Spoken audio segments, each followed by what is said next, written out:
Nós vamos ver essa semana alguns resultados e experimentos de mecânica quântica. Em particular, nós vamos ver o chamado experimento da dupla fenda. Nós vimos um experimento já desse tipo que foi feito no século XIX por Michael Young, que procurou demonstrar, né, cujo resultado parecia indicar a natureza ondulatória da luz.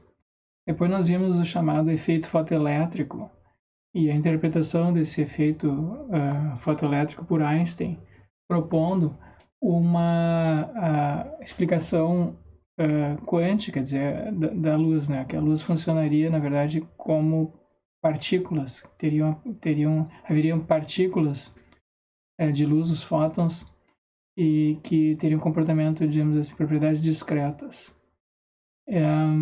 Mas aquele mesmo experimento da dupla fenda foi feito novamente no século XX e os resultados foram surpreendentes e deram origem, né, enfim, fizeram parte desse conjunto de experimentos e teorias que resultou nisso que passou a ser chamado de mecânica quântica.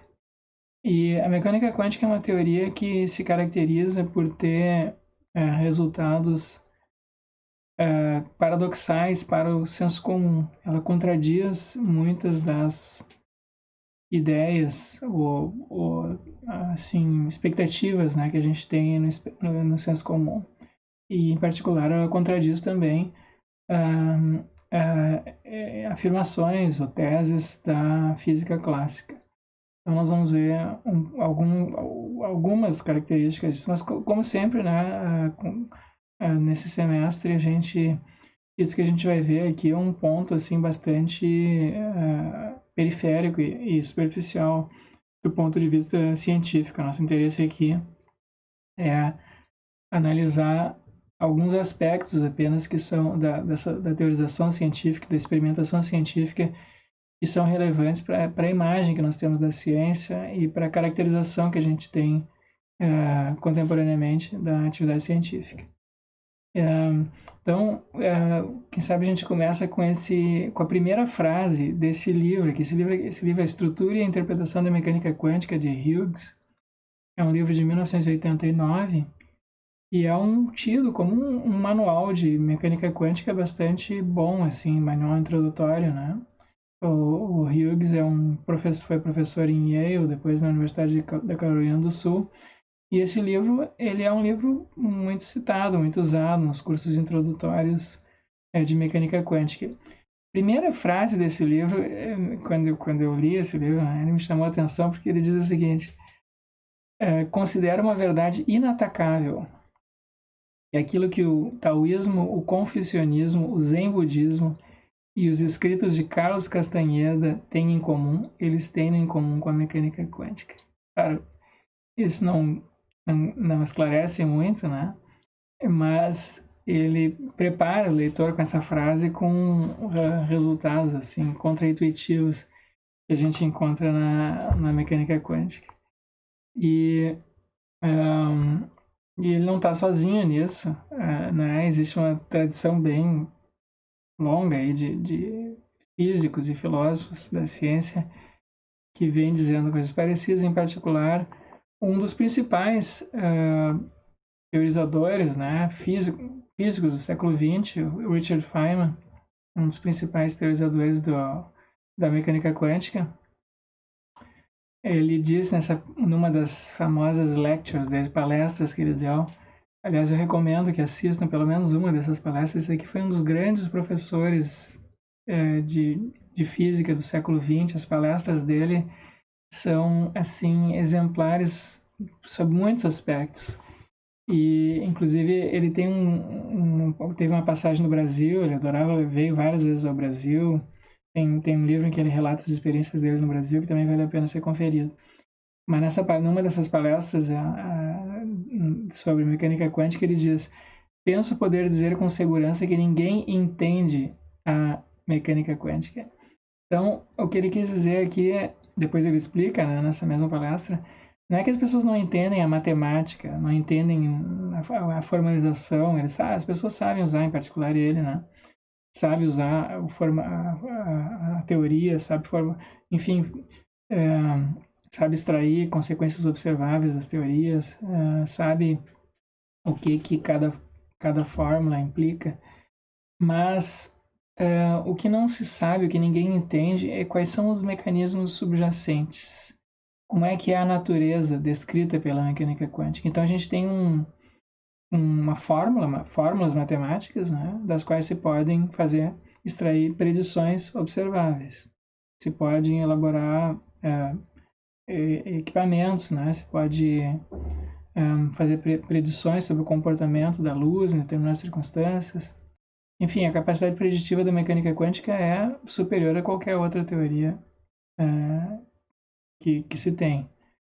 No entanto, ninguém sabe dizer direito como é que é a realidade subjacente à mecânica.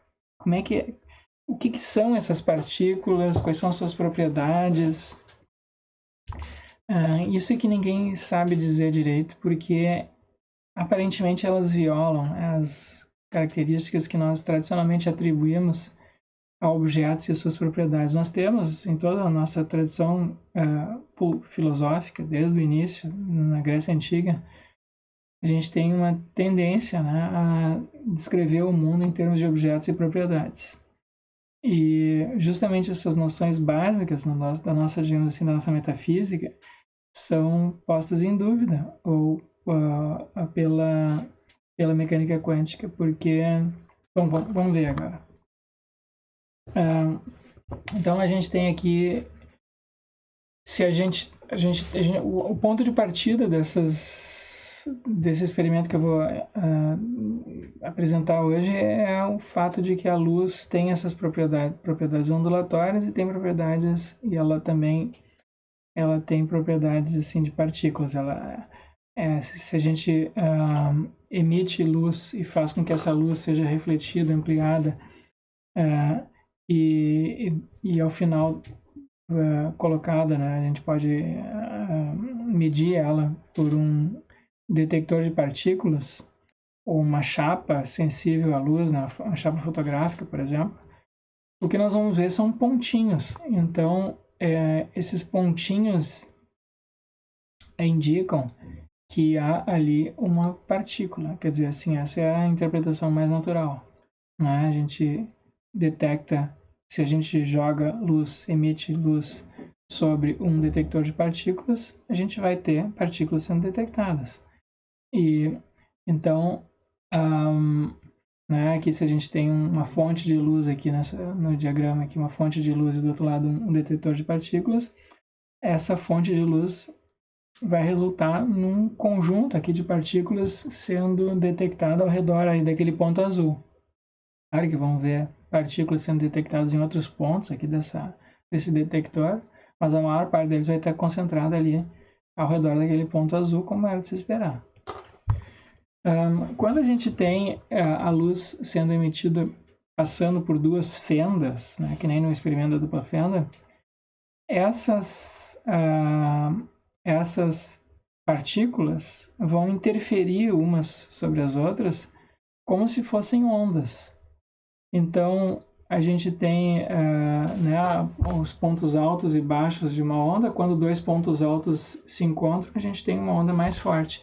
E quando a gente tem um ponto alto com um ponto baixo se encontrando, elas se anulam. Então, a gente não tem nada.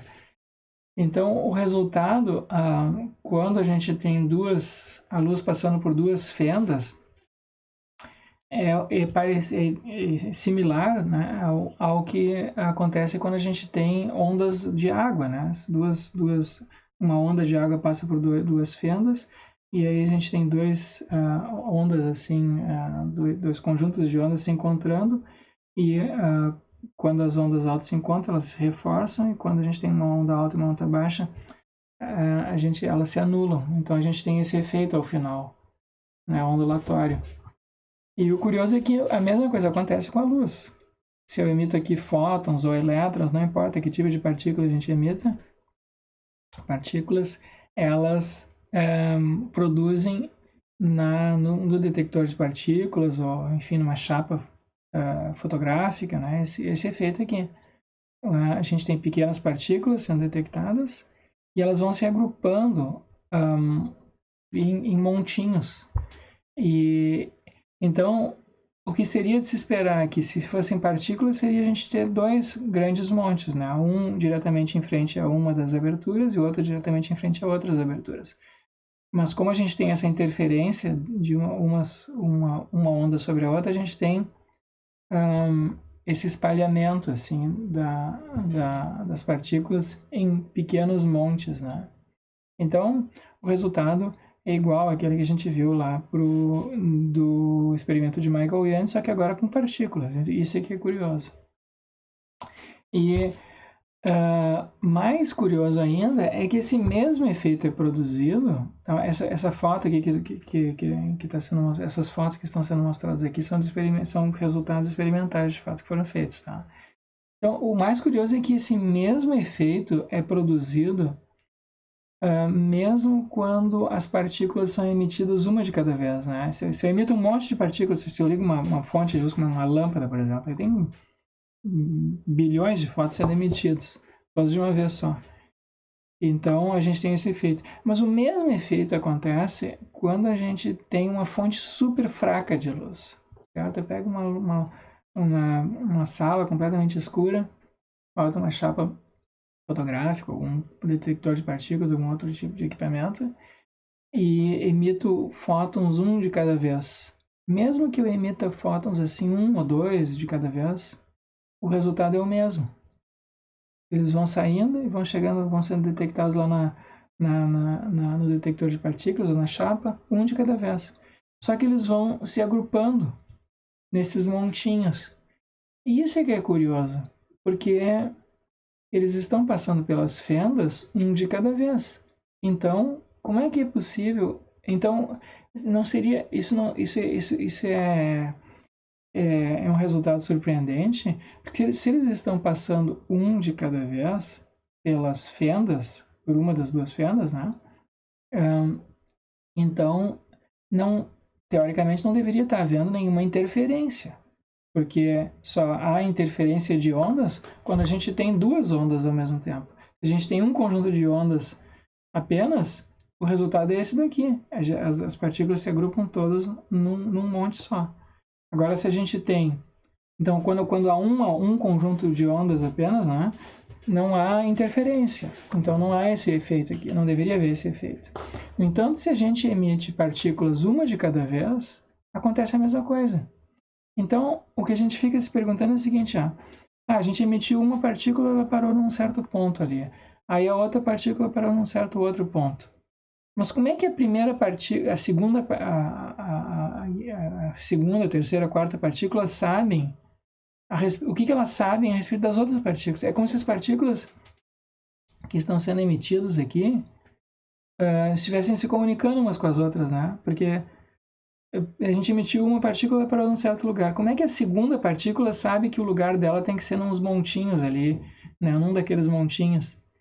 E por que elas não vão todas para o mesmo montinho? Por que elas ficam se espalhando assim proporcionalmente? Então isso aqui é curioso. É como se uma tivesse ciência, né, do que as outras fizeram. E aí é como se elas se combinassem todas, e aí elas vão dizer, não, né, 10% vai para aquele montinho ali, 10% vai para aquele outro pontinho lá, 15% vai para aquele montinho lá, e assim por diante. E pouquíssimas aqui vão nesses montinhos, nesses buracos aqui intermediários, né? E então isso aqui é curioso. Como é que a gente explica esse fato, mesmo quando a gente tem partículas sendo emitidas uma de cada vez? Mais curioso ainda, quando os cientistas instalam detectores de partículas, digamos que a gente esteja emitindo aqui, a gente tem aqui nessas fotografias aqui, nesses diagramas, a gente tem aqui uma fonte de luz embaixo, depois a gente tem dois buracos por onde a luz pode passar, e na imagem aqui da esquerda a gente tem detectores de partículas. Então, quando o detector de partículas está ligado, não importa se a gente liga dois detectores, um em cada buraco, ou liga um detector apenas em um dos buracos. O que acontece quando a gente liga os detectores de partícula? a gente vê que metade das partículas passa por um buraco e a outra metade passa por outro buraco. Então, existe uma probabilidade de 50%, tá? De passar por cada um dos buracos. E isso tanto faz ligando um ou os dois, tá? Eu ligo um e vejo que metade das partículas passou por um buraco, ligo o outro, metade passou por um buraco. Se eu ligo os dois, enfim, somando dá 100%. Então, não faz diferença. Tem um ou dois detectores aqui.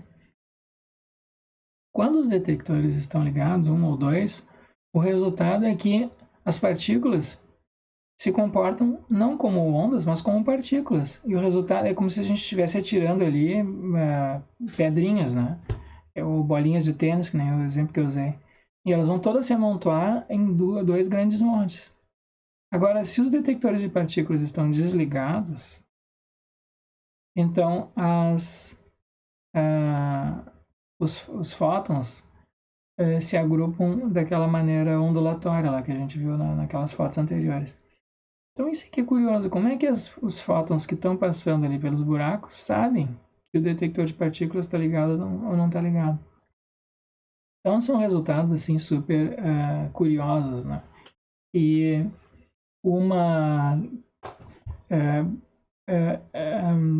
de novo, né? É como se houvesse algum tipo de interferência. Bom, no artigo que eu passei para vocês do Silvio Shibeni, ele faz a comparação com uma fábrica de luvas aqui, né? Ele dá um outro exemplo que é para discutir o chamado Teorema de Bell. Então, é um resultado do seguinte tipo. Digamos que eu tenho uma fábrica que produza pares de luva. Então, eu tenho uma luva na mão direita, na mão esquerda, e digamos que eu envie de cada um dos pares, né? Eu envio um de cada par para uma cidade e o outro para outra cidade.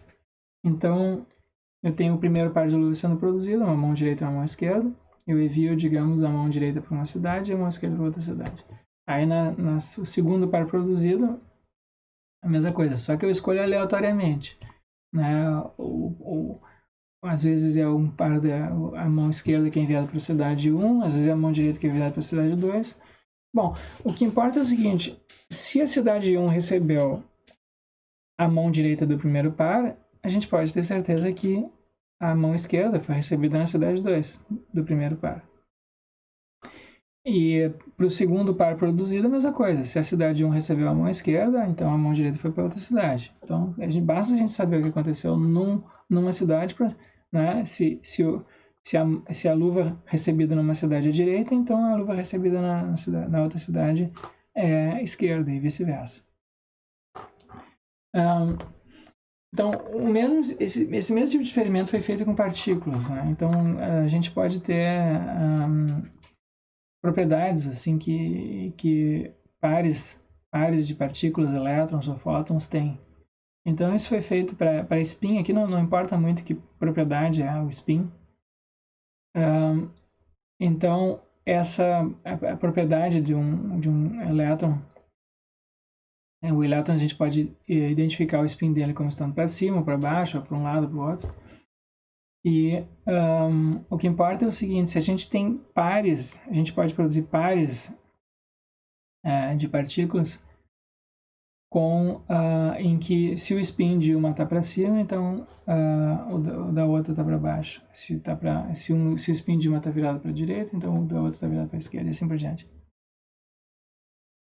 Mas a gente só tem como determinar isso quando a gente mede o spin. Então logo a gente meça o spin de uma dessas partículas, então a gente determina, né? Tá para cima, então a gente pode inferir, agora o outro está para baixo.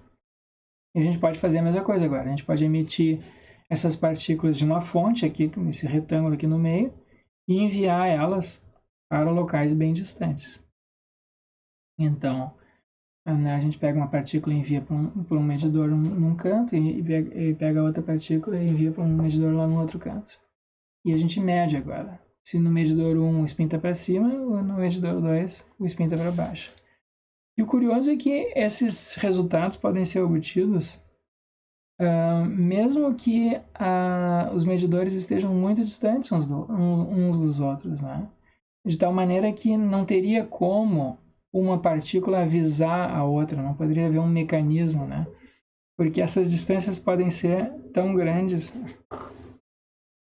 que para que a informação de uma viaje até a outra, ela teria que viajar mais rápido que a velocidade da luz, o que é impossível, segundo a teoria da relatividade do Einstein. Então, a gente poderia medir os dois né, simultaneamente, de tal maneira que não haveria tempo, né, para que a informação de uma medição afetasse a medição da outra, no outro canto lá. Então,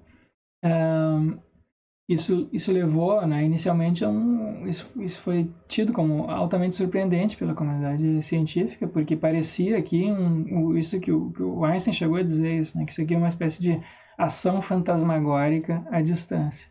É como se houvesse aqui uma ação à distância, quer dizer, uma espécie de magia. Né? Eu meço as propriedades de uma partícula num lugar e isso afeta as medições de outras partículas em outros lugares.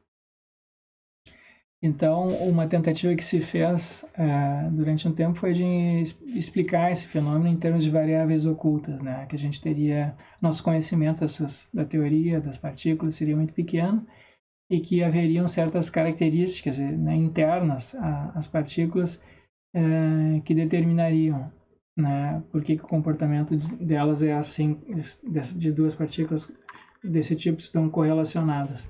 Mas a gente não conhece isso, então fica parecendo ação à distância, na verdade não é ação à distância, é que tem certas características que nós desconhecemos e que determinariam essa correlação de resultados. Mas isso foi posto em dúvida pelas chamadas inequalidades de Bell, o teorema de Bell. E o teorema de Bell mostra que a interpretação desses resultados em termos de variáveis ocultas é muito difícil. Enfim, ela parece contradizer, né, os resultados empíricos efetivamente obtidos. Então, a conclusão assim de muitos dos físicos é que a mecânica quântica, as partículas quânticas, elas têm essa característica de serem não locais. Quer dizer,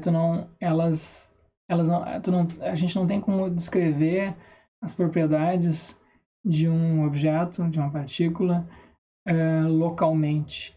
Então, a consequência disso é uma espécie de holismo, né? Então, a gente tem que descrever os sistemas físicos como um todo e derivar os atributos, propriedades das partes desse sistema físico a partir do todo. E não fazer como na física clássica se fazia, que era começar com partículas, né, começar com objetos e depois ir construindo o universo a partir dos objetos.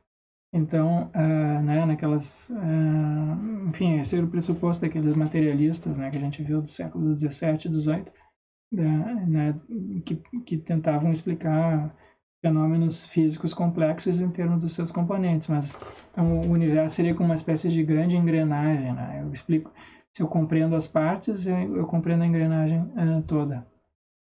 A mecânica quântica não parece ser suscetível a esse tipo de interpretação, porque justamente por essas características aqui não locais das iolísticas, né, das partículas. Eu tenho que começar com atributos do todo e a partir desse todo eu posso inferir probabilisticamente como é que funcionam as partes. Mas aqui a gente tem um uso da noção de probabilidade que é diferente do uso clássico. No uso clássico, a probabilidade era usada como uma espécie de ferramenta para complementar ou, enfim, contornar o conhecimento parcial que a gente tem do universo. Então, né, a gente diz assim, se eu pego, por exemplo, uma mesa de bilhar, né, uma bola bate na outra e é provável que o resultado seja, digamos, X. Mas é claro, a gente não conhece todas as variáveis que estão em questão ali, né? Tem as pequenas irregularidades ali no tecido da mesa de bilhar, as bolas podem não ser perfeitamente esféricas. existe assim né, o modo como elas interagem, né, o modo como um taco bate na bola, a gente não sabe exatamente, a gente tem uma medida aproximada. Então, o nosso conhecimento daquele sistema ali é parcial. Então, a gente diz, é provável que a bola vá nessa direção. Mas esse tipo de uso da noção de probabilidade é um uso feito para contornar o nosso desconhecimento de algumas das variáveis. Então, em princípio, se a gente tivesse a ideia seria, né, que se a gente tivesse um conhecimento completo de tudo que existe, todos os objetos, partículas, todas as variáveis físicas que estão em jogo ali naquela mesa de bilhar, nós poderíamos prever tudo com 100% de certeza.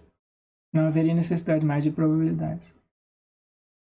Na mecânica quântica não funciona assim, porque a gente não tem como ter a gente não tem como superar essas barreiras, né, do nosso conhecimento. E algumas das características das próprias partículas são tais que, enfim, se a gente conhece alguns atributos de uma partícula, a gente desconhece outros, é chamado princípio da incerteza de Heisenberg, né? Se a gente conhece a posição de uma partícula, a gente não conhece o momento. Se a gente tem conhecimento do spin horizontal, vertical de um elétron, então a gente não tem conhecimento do spin vertical e assim por diante. E a gente só pode ter conhecimento de quando a gente tem conhecimento de a gente interfere, né, com as partículas. Então essa interferência produz limites, né, ao nosso conhecimento. Enquanto a gente não mede, ela se comporta de um certo jeito. Quando a gente mede, ela se comporta de outro jeito. Então, o uso que se faz das probabilidades em mecânica quântica é diferente do uso que se faz de probabilidades na física clássica. Ela não é só uma muleta para suprir a nossa ignorância, que em princípio poderá ser suprida. Ela é essencial, digamos assim, à compreensão das próprias partículas. É uma característica das próprias partículas e não do limite do nosso conhecimento. Então, esses resultados, né, fazem com que a mecânica quântica seja uma das teorias assim mais enigmáticas, né, assim, no que diz respeito à sua interpretação. Então, vamos discutir isso um pouco agora na quarta-feira.